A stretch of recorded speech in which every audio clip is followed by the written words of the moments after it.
From the beginning of our history, humanity has gone through a non-stop change of its worldviews. The funny thing is that all along the way, we're always convinced that now we've got it right. So today, now in the early 21st century, you'll talk to scientists who will finally admit that yes, it seems to be possible or even likely that there is intelligent life elsewhere in this universe.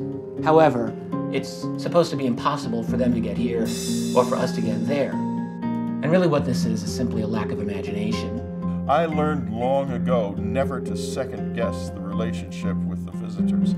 It is the most complex, most contradictory, most extraordinary thing that has ever happened to mankind. I don't talk about UFOs. I can't stand the term. There are no such things. We've known for years what they are. The government's important because they have the radar systems. They're in a position to connect, collect the data. People in the national security world are dealing with the fact that this is a lie that has gone now for so long. How do you undo such a long-standing series of deceptions? I've met contactees in France, in Italy, in Switzerland. These people are telling stories that are so abnormal they could never make them up. Tall Being says, "Thank you for giving us your children.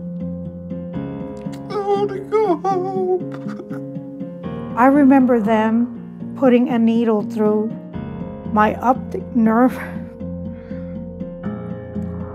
and they were able to put something in the back of my eye.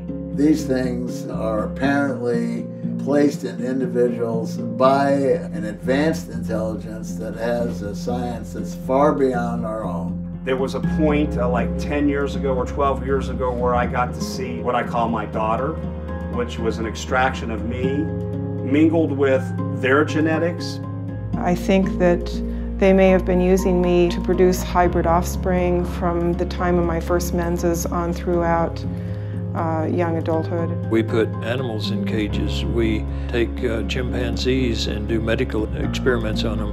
The justification we use, it's no longer just if somebody else uses it on us. If you're observing the evolution of a planet and you were looking at it as an experiment that you could quantify, you would try to take samples all along the evolution. Human doctors took me in the hospital. They put a suction machine and they aborted my hybrid child. What is the effect on a person's life who's had abduction experiences all of their lives?